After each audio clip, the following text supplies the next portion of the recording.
Dikisahkan dalam sejarah ilmu tasawuf, ada satu kitab agung yang membedah jalan ruhani dengan kedalaman dan ketelitian luar biasa. Kitab ini tidak hanya menjelaskan konsep, tapi menyentuh relung jiwa orang-orang yang sedang mencari Allah. Namanya Madarij as-Salikin Baina Manazil Iyyaka Na'budu wa Iyyaka Nasta'in. Artinya tingkatan-tingkatan para salik, penempuh jalan spiritual, melalui stasiun-stasiun ayat, hanya kepadamu kami menyembah, dan hanya kepadamu kami memohon pertolongan. Kitab ini disusun oleh Imam Ibnu Qayyim al-Jauziyah, seorang ulama besar abad ke-8 Hijriah. Walaupun dikenal sebagai murid setia dari Ibnu Taimiyah dan tokoh pemurnian akidah, di dalam kitab ini ia tampil sebagai seorang rohani yang dalam, penuh kelembutan, dan sangat halus dalam membimbing jiwa. Kitab ini sejatinya adalah penjelasan atau syarah atas kitab kecil yang sangat dalam, yaitu Manazil al-Sairin karya Imam Abu Ismail al-Harawi al-Hambali, seorang sufi besar dari Herat yang hidup 2 abad sebelumnya. Harawi menyusun Manazil al-Sairin sebagai peta perjalanan ruhani dari seorang hamba menuju Allah, dimulai dari maqam tobat hingga sampai ke makrifat dan ridha Allah. Ibnu Qayyim kemudian mensyarahnya dan membaginya ke dalam 3 tingkatan pada setiap maqam, menjadikannya sangat rinci dan terstruktur, dan disinilah keindahan kitab ini. 3 lapisan hamba dalam tiap maqam. Setiap maqam yang dijelaskan dalam kitab ini memiliki 3 madraj atau tangga. 1. Madraj orang awam yang ingin kembali kepada Allah. 2. Madraj hamba yang sudah teguh dalam ibadah dan amal-amal hati. 3. Madraj hamba yang sudah fana dari dirinya, hidup hanya dalam tajalli dan penghayatan makrifat. Ibnu Qayyim menjelaskan bahwa tidak semua orang berada di tingkatan yang sama dalam menempuh jalan Allah. Karena itu, ia memperinci bagaimana tiap makam bisa dijalani oleh orang dengan kesiapan spiritual yang berbeda-beda. Ini membuat kitab ini sangat relevan bagi siapa saja yang ingin belajar berjalan menuju Allah, baik yang baru belajar ataupun yang sudah mendalam. Makam kedua, al-azm, tekad yang jujur. Setelah seorang hamba sadar, bangkit dari kelalaian, maka langkah berikutnya adalah al-azm, yaitu tekad yang benar, bukan sekadar niat di lisan, tapi sebuah kesungguhan dalam hati, disertai kesiapan untuk meninggalkan segala hal yang menghalangi langkah menuju Allah. Ibnu Qayyim menjelaskan bahwa azm adalah ruh dari niat. Tanpa tekad, niat hanya akan menjadi harapan kosong. Banyak orang sadar, tapi tidak semua berani melangkah. Dan disinilah banyak orang tertahan, karena tekad memerlukan keberanian untuk mengorbankan kesenangan, ada kesabaran untuk menanggung rindu yang belum ditunaikan. Dalam maqam ini, Ibnu Qayyim membagi menjadi 3 tingkatan. 1. Tekad untuk berhijrah dari keburukan menuju kebaikan. Seorang hamba mulai membulatkan niatnya untuk berhenti dari dosa, meninggalkan maksiat, dan membersihkan hidupnya. Ia tahu dirinya kotor, dan ia tak ingin mati dalam keadaan hina. Ini awal tekad yang sejati. 2. Tekad untuk beristiqamah dalam jalan Allah. Setelah meninggalkan dosa, datanglah ujian keistiqamahan. Hamba yang berada di tangga kedua ini tidak hanya berhenti berbuat buruk, tapi mulai mencintai amal baik, mencintai waktu-waktu ibadah, dan menjadikan kesendirian bersama Allah sebagai kebahagiaan. 3. Tekad untuk menyerahkan segalanya hanya kepada Allah. Ini tingkatan tertinggi.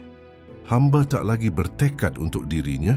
Ia tidak menginginkan dunia atau surga, tapi hanya Allah. Ia memutus semua harapan dari makhluk. Ia rela kehilangan segalanya asal tidak kehilangan Tuhannya.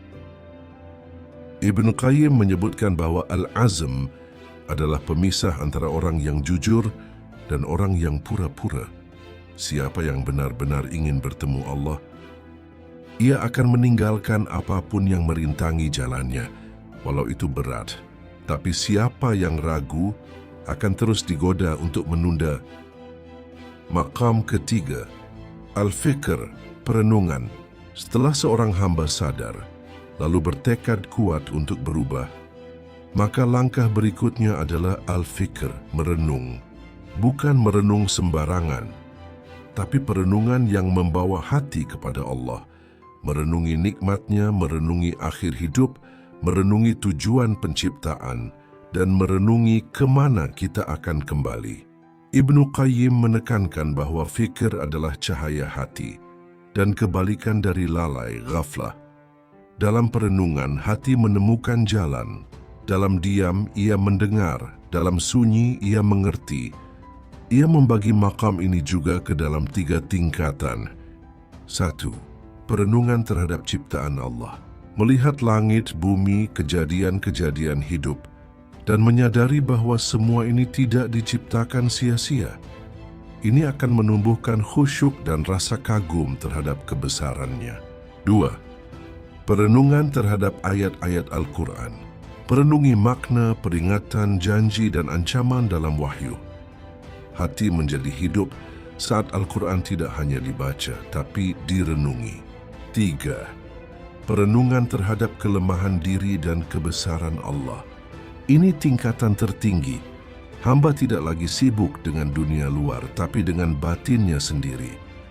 Ia merasa dirinya lemah, kotor, tidak punya apa-apa, dan ia menemukan bahwa hanya Allah yang maha kuat dan layak dicintai. Ibnu Qayyim menyebutkan bahwa 1 menit perenungan lebih baik dari ibadah lahiriah tanpa hati. Karena fikir menghidupkan hati, sementara amal tanpa perenungan bisa jadi hanya gerakan kosong. Maqam keempat, al-muraqabah, merasa diawasi Allah. Setelah sadar, bertekad, dan merenung dalam, maka seorang salik akan sampai pada maqam al-muraqabah, yaitu kesadaran penuh bahwa Allah senantiasa melihat dan mengawasi setiap gerak hati dan langkahnya. Inilah maqam yang membuat seorang hamba tak lagi sembarangan dalam berbicara, berpikir, atau berniat, karena hatinya hidup dalam pengawasan Allah. Ia tidak hanya takut kepada Allah saat di hadapan manusia, tapi justru lebih takut ketika sendirian. Imam Ibnu Qayyim membagi maqam muraqabah menjadi 3 tingkat. Pertama, muraqabah al-ilm, merasa bahwa Allah mengetahui segala sesuatu. Ini kesadaran awal, bahwa Allah mengetahui semua niat bisikan hati, bahkan sebelum kita mengucapkannya. Tidak ada yang tersembunyi baginya. Maka seorang hamba mulai menahan diri, menjaga pikirannya, karena ia yakin bahwa Allah sedang melihatnya. Kedua, muraqabah al-qurb, merasa bahwa Allah dekat. Ini lebih dalam. Bukan hanya tahu bahwa Allah mengetahui, tapi hati merasa Allah dekat. Disinilah hamba merasakan ketenangan yang dalam, karena ia tidak sendiri. Ia merasa ditemani oleh Zat yang Maha Penyayang. Dalam kesedihan, ia mengadu. Dalam kegembiraan, ia bersyukur. Dalam takut, ia berlindung, karena ia tahu Allah ada bersamanya. Ketiga, muraqabah al-mahabbah, merasa diawasi dengan rasa cinta. Ini puncaknya. Hamba tak lagi merasa diawasi karena takut, tapi karena cinta. Ia malu berbuat dosa karena ia mencintai Tuhannya, bukan karena takut siksa semata. Ini seperti seorang kekasih yang malu menyakiti hati kekasihnya, karena terlalu besar cintanya. Ibnu Qayyim menyebut bahwa muraqabah adalah akar dari seluruh akhlak batin. Orang yang hidup dalam muraqabah akan terjaga lahir dan batinnya. Ia tidak perlu dikontrol orang lain karena jiwanya hidup, dan ini adalah ciri orang yang Allah cintai, hatinya sadar terus-menerus. Maqam kelima, al-muhasabah, menghisap diri sendiri. Setelah merasa diawasi, maka maqam berikutnya adalah al-muhasabah, yaitu menghisap dan menilai diri sendiri sebelum dihisap oleh Allah. Inilah maqam orang-orang jujur. Mereka tidak sibuk mencari kesalahan orang lain, tapi selalu bertanya kepada dirinya, apa yang telah aku lakukan hari ini? Apakah Allah ridha denganku? Kenapa aku beramal? Karena Allah atau karena dilihat manusia? Imam Ibnu Qayyim membagi muhasabah dalam 3 bagian. Pertama, muhasabah terhadap niat dan tujuan. Ia bertanya, untuk siapa aku berbuat? Apakah untuk ridha Allah atau karena ria atau ingin pujian manusia? Karena amal yang besar bisa hancur jika niatnya rusak. Kedua, muhasabah terhadap amal dan ibadah. Apakah salatku khusyuk? Apakah zikirku hadir hati? Apakah sedekahku ikhlas? Ia memeriksa amalnya bukan dengan bangga, tapi dengan takut ditolak. Ketiga, muhasabah terhadap waktu dan umur. Ia menghitung hari-harinya. Ia merasa rugi kalau satu hari berlalu tanpa mendekat kepada Allah. Ia hidup penuh perhitungan, bukan untuk dunia, tapi untuk akhirat. Ibnu Qayyim menukil sebuah hikmah dari Hasan al-Bashri. Orang beriman adalah hakim bagi dirinya. Ia selalu memeriksa apa yang ia makan, apa yang ia katakan, dan kemana ia melangkah. Sedangkan orang munafik tidak peduli dengan dirinya. Ia berjalan tanpa arah, lalu menyesal saat sudah terlambat. Maqam ke-6, Al-Taubah, taubat yang hakiki. Setelah seorang hamba sadar, bertekad, merenung, merasa diawasi dan terus menghisap dirinya, maka ia akan sampai pada maqam yang paling penting, Al-Taubah. Inilah maqam permulaan sekaligus maqam yang terus menyertai setiap langkah. Karena siapapun yang meniti jalan kepada Allah tak akan bisa selamat kecuali dengan taubat. Taubat bukan sekadar mengucap astagfirullah. Taubat bukan hanya merasa bersalah, tapi taubat adalah kembali secara utuh kepada Allah dengan hati yang hancur, jiwa yang menyesal dan tekad yang tak akan kembali kepada dosa. Imam Ibnu Qayyim dalam Madarij al-Salikin menjelaskan bahwa taubat sejati memiliki 3 unsur utama. Pertama, nadam penyesalan. Hati menangis bukan karena tertangkap, tapi karena menyadari telah melukai hubungan dengan Allah.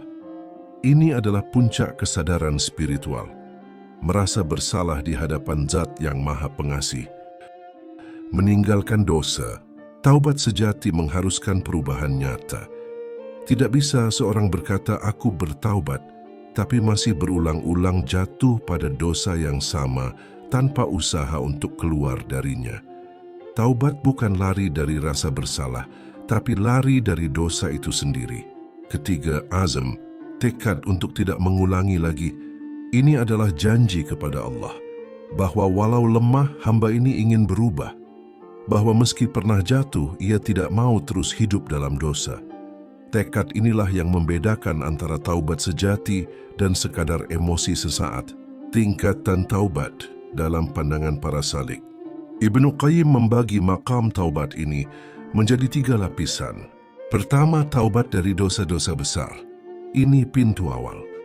Orang yang bertaubat dari zina, riba, khamr, ghibah, atau segala maksiat yang tampak jelas. Taubat ini dibutuhkan oleh mayoritas manusia yang terjerumus dalam dosa lahiriah. Kedua, taubat dari dosa-dosa kecil dan kelalaian. Seorang hamba mulai merasa gelisah jika lalai sejenak dari zikir. Ia merasa sedih jika lisannya mengucapkan kata-kata yang sia-sia. Ia menangis bukan karena dosa besar, tapi karena lupa mengingat Allah walau hanya 1 jam. Ketiga, taubat dari melihat dirinya sendiri. Ini makam tertinggi. Seorang hamba tidak lagi melihat amalnya, tidak merasa berjasa, tidak merasa suci. Ia bertaubat karena pernah merasa bangga. Ia bertaubat karena pernah melihat dirinya telah berbuat. Ia ingin lebur dalam kehendak Allah tanpa ego. Ibnu Qayyim menyebut bahwa taubat adalah maqam yang terus menyertai, bahkan sampai ke ujung jalan spiritual. Tidak ada salik sejati yang berhenti bertaubat, karena selama ia masih hidup, pasti ada kekurangan dalam ibadah, dan pasti ada kelemahan dalam niat. Maqam ke-7, Al-Inabah, kembali kepada Allah dengan cinta. Setelah taubat yang tulus, maqam berikutnya dalam perjalanan seorang salik adalah Al-Inabah. Jika taubat adalah kembali kepada Allah karena takut, maka inabah adalah kembali kepadanya karena rindu dan cinta. Inilah maqam orang-orang yang hatinya telah lembut, air matanya mudah mengalir bukan karena dosa saja, tapi karena cinta yang besar kepada Tuhannya. Imam Ibn Qayyim menyebutkan bahwa inabah adalah maqam istimewa dalam Al-Quran karena Allah memujinya dalam firman-Nya, "Wa'nibu ila rabbikum wa aslimu lah." Dan kembalilah kepada Tuhan kalian dan berserah dirilah kepadanya. Quran Surah Az-Zumar ayat 54. Perbedaan taubat dan inabah, Ibn Qayyim menjelaskan bahwa taubat dan inabah tidaklah sama. Taubat lahir dari rasa bersalah dan takut, sedangkan inabah lahir dari rasa cinta dan rindu. Orang yang bertaubat berkata, "Aku takut murka Allah, maka aku kembali." Orang yang berinabah berkata, "Aku tak sanggup jauh dari Allah, maka aku kembali." Inabah adalah maqam orang-orang yang telah mencicipi manisnya berada dekat dengan Allah, lalu merasa sakit saat jauh. Mereka tidak menunggu dosa besar untuk kembali, karena kerinduan sudah cukup menjadi alasan untuk sujud dan menangis. Tiga tingkatan inabah, sebagaimana maqam lainnya, Ibn Qayyim membaginya menjadi 3 tingkatan. Pertama, kembali kepada Allah dalam ibadah. Seorang hamba menegakkan salat dengan khusyuk, memperbanyak zikir, dan menjadikan ibadah sebagai tempat berlindung dari kesibukan dunia. Ia mulai merasa tentram ketika menghadap Allah dan gelisah ketika lalai. Kedua, kembali kepada Allah dalam keputusan dan pilihan hidup. Ia tidak memilih sesuatu kecuali setelah bertanya dalam hatinya, apakah Allah ridha dengan ini? Ia tidak membuat langkah hidup berdasarkan hawa nafsu atau logika dunia semata, tapi menimbang segalanya dengan ridha Allah. Ketiga, sikap memberi kepada Allah dalam semua keadaan. Ini maqam para arifin. Mereka hidup untuk Allah, bukan untuk dirinya sendiri. Bahkan saat diberi ujian, mereka tetap kembali kepadanya. Mereka tidak lari ketika diuji, tidak sombong ketika diberi. Segala sesuatu menjadi jalan untuk kembali. Ibn Qayyim menutup penjelasan maqam ini dengan kalimat yang sangat dalam. Orang yang berinabah adalah orang yang hatinya telah kembali ke rumah asalnya, Allah. Ia tidak merasa tenang kecuali bersamanya dan tidak merasa aman kecuali dalam ridha-Nya. Inilah maqam yang jika seorang hamba telah mencapainya, maka hidupnya akan berubah. Ia bukan lagi hamba dunia, bukan lagi budak nafsu, tapi pecinta yang rindu pulang. Maqam ke-8 al-istiqamah, teguh dan lurus di jalan Allah. Jika seorang salik telah sadar bertobat, kembali dengan cinta, maka langkah berikutnya adalah istiqamah. Berjalan lurus dan teguh di atas jalan itu tanpa menyimpang sedikit pun. Inilah maqam orang-orang yang telah memilih Allah sebagai tujuan hidupnya, lalu berjanji untuk tidak berpaling lagi. Imam Ibn Qayyim dalam Madarij As-Salikin menyebut maqam ini sebagai maqam yang paling agung dan paling sulit, karena bukan hanya tentang memulai kebaikan, tapi menjaganya terus hingga akhir hayat. Allah berfirman, "Sesungguhnya orang-orang yang berkata, Tuhan kami adalah Allah, lalu mereka istiqamah, maka para malaikat akan turun kepada mereka."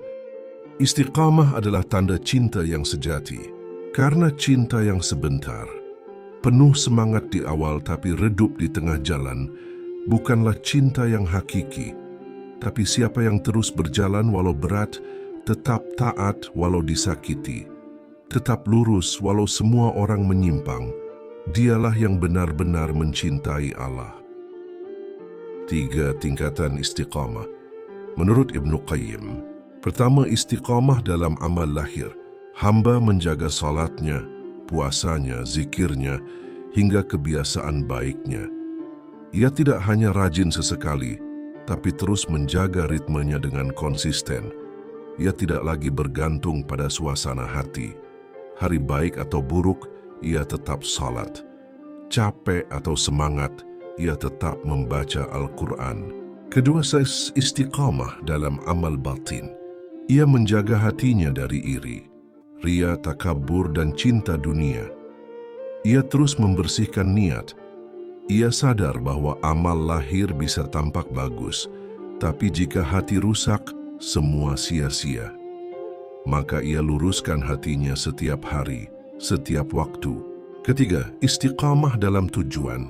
Inilah tingkatan tertinggi. Ia hidup untuk Allah, berjalan karena Allah, dan tidak pernah lupa arah. Dunia boleh berubah, manusia boleh pergi, tapi tujuannya tetap satu, Allah.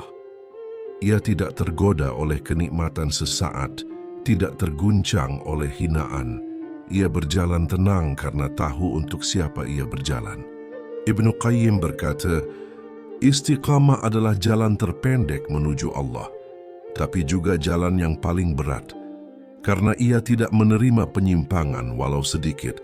Bahkan ulama besar seperti Sufyan Ats-Tsauri pernah berkata, tidak ada sesuatu yang lebih berat bagiku daripada menjaga niat dan istiqamah.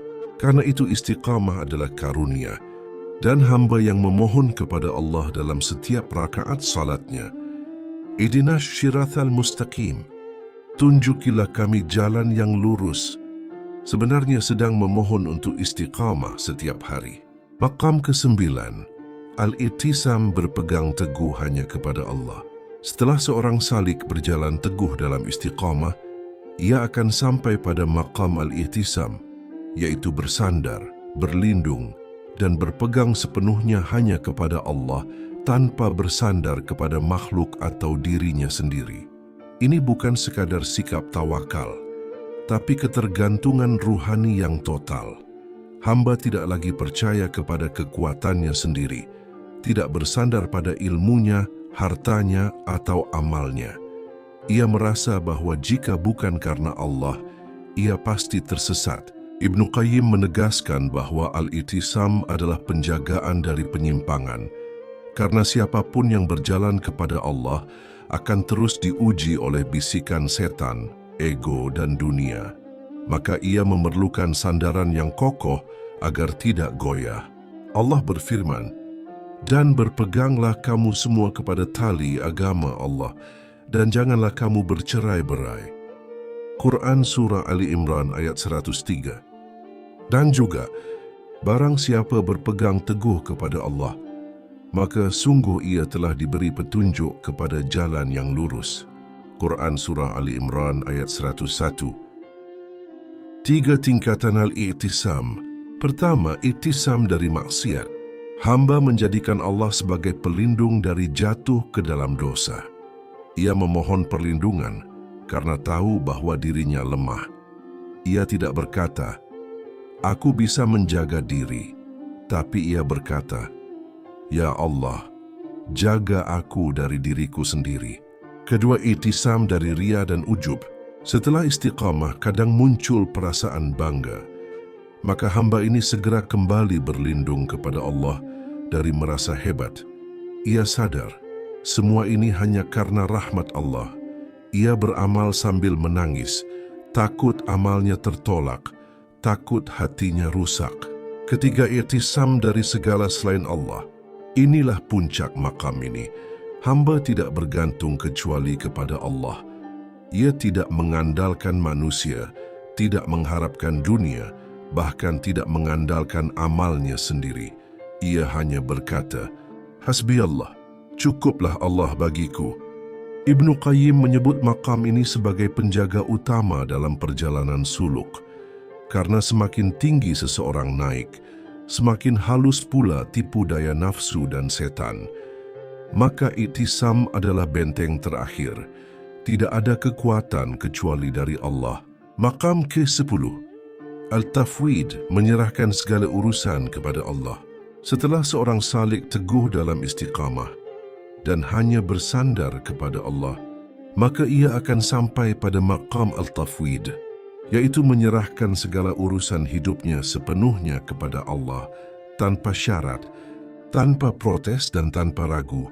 Ini bukan berarti pasrah yang lemah, bukan pula bentuk keputusasaan, tapi penyerahan yang lahir dari keyakinan mendalam bahwa Allah lebih tahu, lebih bijak, dan lebih pengasih terhadap hambanya daripada dirinya sendiri.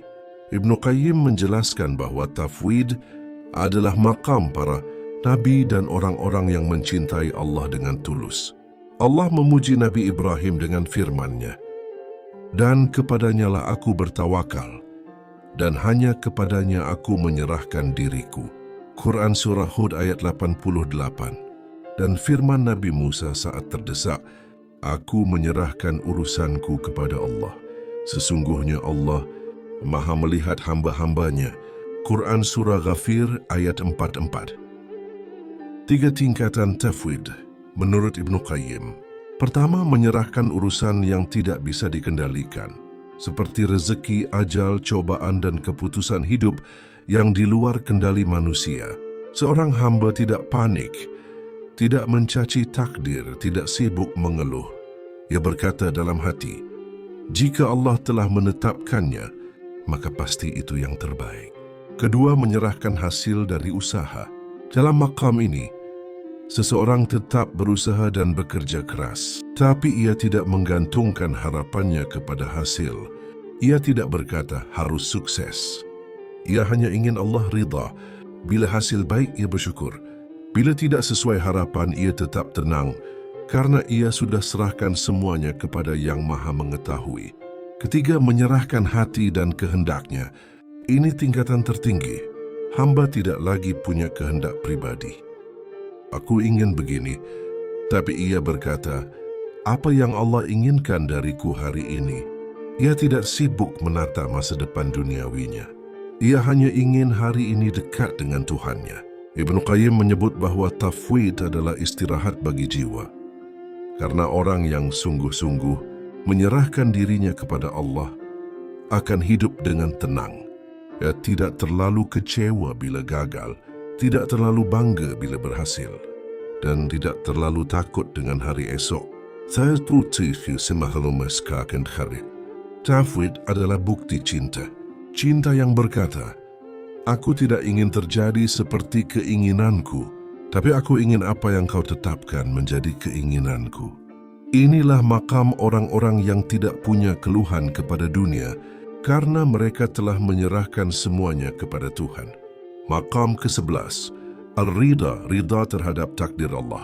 Setelah seorang salik menyerahkan seluruh urusannya kepada Allah, maka ia akan sampai pada makam Al-Ridha, yaitu kerelaan hati terhadap seluruh ketentuan Allah, baik yang menyenangkan maupun yang menyakitkan. Ibnu Qayyim rahimahullah menyebut maqam ini sebagai maqam agung yang sulit diraih kecuali oleh mereka yang jiwanya telah bersih dari keinginan dunia dan tunduk sepenuhnya pada kehendak Allah. Makna ridha. Ridha bukan sekadar menerima, tapi menerima dengan hati yang lapang dan tidak mengeluh. Orang yang ridha tidak hanya mengatakan saya pasrah, tapi ia berkata, saya tenang, saya ikhlas, saya tahu ini dari Allah, dan saya yakin ini pasti baik. Ia tidak hanya diam ketika takdir buruk menimpa, tapi ia tetap bersyukur, tetap berprasangka baik, dan tidak berubah cintanya kepada Allah. 4 tanda orang yang ridha. Menurut Ibnu Qayyim dalam Madarij Al-Salikin, orang yang benar-benar ridha kepada Allah memiliki 4 ciri. Pertama, hatinya tidak merasa sempit atas ketentuan Allah. Ia tidak marah, tidak mencela takdir, dan tidak berkata, seandainya aku begini, tentu tak akan terjadi begitu. Kedua, lisannya tidak mengeluh kepada makhluk. Ia tidak menyebarkan keluhannya kepada manusia, tidak menjadikan penderitaan sebagai bahan ratapan. Ia hanya berkeluh kesah kepada Allah, sebagaimana Nabi Ya'qub berkata, sesungguhnya aku hanya mengadukan kesusahan dan kesedihanku kepada Allah. Quran Surah Yusuf ayat 86. Ketiga, tubuhnya tetap taat dan tidak berhenti beribadah. Dalam sakit, ia tetap salat. Dalam ujian, ia tetap menolong sesama. Ia tidak berkata, aku sedang banyak masalah, biarkan aku jauh dulu dari agama. Justru ia mendekat. Keempat, ia bersyukur bahkan saat ditimpa musibah, karena ia yakin musibah itu membawa hikmah. Ia berkata, Alhamdulillah ala kulli hal. Segala puji bagi Allah dalam segala keadaan. Antara sabar dan rida. Ibnu Qayyim membedakan antara sabar dan rida. Sabar, menahan diri untuk tidak marah saat menghadapi ujian. Seseorang bisa sabar tapi belum tentu rida. Rida, menerima ujian itu dengan hati lapang dan tenang. Seseorang yang rida pasti sabar, tapi yang sabar belum tentu rida. Contohnya seperti orang yang diberi obat pahit. Orang sabar akan menelan dengan susah payah, karena tahu itu baik. Tapi orang yang rida akan menelannya dengan tenang, karena ia percaya penuh kepada Sang Pemberi. Puncak dari rida adalah rida terhadap Allah sebagai Rabb, yakni merasa cukup hanya dengannya. Tidak mengeluh, tidak iri, dan tidak menggantungkan kebahagiaan pada dunia. Sebagaimana disebut dalam hadits, barang siapa yang rida Allah sebagai Tuhannya, Islam sebagai agamanya, dan Muhammad sebagai nabinya, maka dia akan merasakan manisnya iman. Hadits riwayat Muslim. Maqam ini adalah maqam para kekasih Allah. Mereka yang tidak meminta lebih, karena telah merasa cukup hanya dengan kehendak Allah. Maqam ke-12 al-syukur, syukur yang sejati kepada Allah. Setelah seorang hamba mencapai rida terhadap segala takdir Allah, ia akan masuk ke maqam al-syukur, yaitu syukur yang sejati, bukan hanya di lisan, tapi juga dalam hati dan seluruh anggota tubuh. Syukur bukan hanya ucapan Alhamdulillah, tapi kesadaran batin yang dalam bahwa semua kenikmatan berasal dari Allah, dan karenanya harus dikembalikan dalam bentuk ketaatan. Makna syukur menurut Ibnu Qayyim. Ibnu Qayyim menyebutkan dalam Madarij al-Salikin, syukur mencakup 3 unsur utama. Pertama, pengakuan dalam hati bahwa nikmat itu datang dari Allah, bukan dari kekuatan diri sendiri. Ia tidak berkata, karena saya pintar, tapi ia berkata, semua ini karena rahmat Allah. Kedua, ucapan lisan berupa pujian dan pengagungan kepada Allah. Ia sering berkata, Alhamdulillah, mina subhanallah, dan mengingat Allah dalam setiap keadaan. Ketiga, penggunaan nikmat dalam ketaatan kepada Allah. Jika diberi harta, ia sedekah. Jika diberi ilmu, ia mengajarkan. Jika diberi waktu luang, ia gunakan untuk beribadah. Tidak ada nikmat yang ia gunakan untuk maksiat. Inilah syukur sejati. Jika hanya mengucap Alhamdulillah, tapi nikmat digunakan untuk bermaksiat, maka itu bukan syukur, tapi pengkhianatan terhadap nikmat. Syukur bukan menunggu nikmat besar. Ibnu Qayyim menekankan bahwa syukur bukan ditentukan oleh besar kecilnya nikmat, tapi oleh kedalaman hati dalam menyadari dan menghargainya. Orang yang benar-benar bersyukur akan bersyukur bahkan hanya dengan bisa bernapas, bisa tidur, bisa merasa kenyang, atau hanya diberi rasa damai. Karena ia tahu, tidak ada nikmat sekecil apapun yang keluar dari selain Allah. Syukur dan ujian. Mereka yang telah sampai pada maqam ini bahkan bersyukur ketika diuji. Kenapa? Karena mereka tahu ujian membersihkan dosa, ujian meninggikan derajat, ujian mendekatkan diri kepada Allah. Maka mereka tidak berkata, kenapa saya diuji? Tapi mereka berkata, Alhamdulillah, Allah masih mencintai saya dan menegur saya dengan kasih sayangnya. Buah dari syukur. Ibnu Qayyim menyebutkan bahwa syukur adalah sebab bertambahnya nikmat. Ini berdasarkan firman Allah, sesungguhnya jika kalian bersyukur, niscaya Aku akan menambah nikmat kepada kalian. Quran Surah Ibrahim ayat 7. Namun syukur bukan untuk nikmat bertambah, tapi karena kesadaran bahwa Allah layak disyukuri, apapun keadaan kita. Demikian yang bisa saya sampaikan kali ini. Kurang dan lebihnya penyampaian saya mohon dimaafkan. Segala kekurangan datangnya dari saya pribadi, dan semua kelebihan hanya datang dari Sang Pemilik, yaitu Allah. Wassalamualaikum warahmatullahi wabarakatuh.